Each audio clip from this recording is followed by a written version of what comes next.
जैसे ही राष्ट्रपति द्रौपदी मुर्मू का विमान अंगोला की राजधानी लुआंडा में उतरा, अफ्रीकी आसमान भारत के तिरंगे रंगों में नहाया हुआ लग रहा था। प्रोटोकॉल तोड़ते हुए अंगोला के राष्ट्रपति जुआओ लोरेंसो ने खुद एयरपोर्ट पर उनका स्वागत किया। राष्ट्रगान की धुन, लहराते झंडे और दोनों देशों की दोस्ती की नई शुरुआत का पल।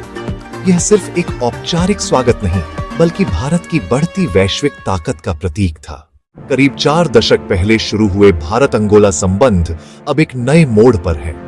यह वही अंगोला है जिसने कभी भारत के समर्थन से अपनी आजादी की लड़ाई लड़ी थी और अब भारत उसके विकास के साथी के रूप में खड़ा है।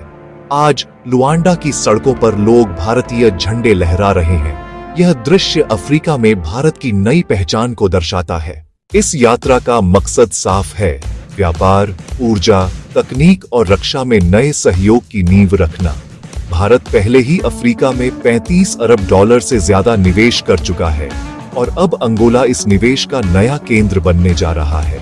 तेल उत्पादक देशों में शामिल अंगोला भारत के लिए एक महत्वपूर्ण ऊर्जा साझेदार बन सकता है।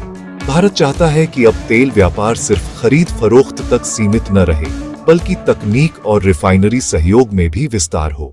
राष्ट्रपति मुर्मू अंगोला की संसद को भी संबोधित करेंगी। ये सिर्फ एक भाषण नहीं, बल्कि उस नए भारत की आवाज होगी जो दुनिया को साझेदारी और भरोसे का संदेश दे रहा है। भारत और अंगोला के बीच शिक्षा, कृषि, डिजिटल टेक्नोलॉजी और खनिज संसाधनों में भी समझौते होने की संभावना है। यह सहयोग सिर्फ व्यापारिक नहीं, बल्कि मानवीय विकास पर केंद्रित है, जो प्रधानमंत्री मोदी की ग्लोबल साउथ नीति का अगला कदम है। रणनीतिक रूप से भी यह यात्रा बेहद अहम है। अफ्रीका में चीन का प्रभाव बढ़ रहा है और भारत अपनी डिप्लोमेटिक मौजूदगी से संतुलन की नई शक्ति बनकर उभर रहा है। भारत अब अफ्रीकी देशों के लिए सिर्फ मददगार नहीं, बल्कि समान साझेदार बनना चाहता है। इस दौरान राष्ट्रपति मुर्मू भारतीय समुदाय से भी मुलाकात करेंगी। डॉक्टर्स, इंजीनियरों और कारोबारियों से, जिन्होंने अंगोला के विकास में योगदान दिया है।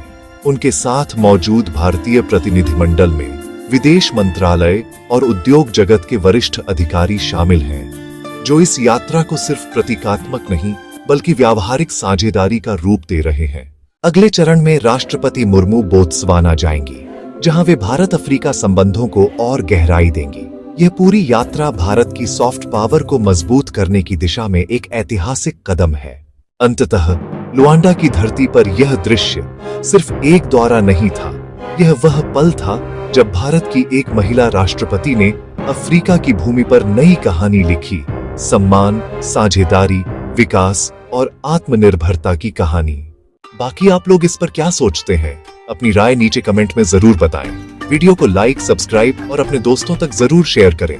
जय हिंद, वंदे मातरम।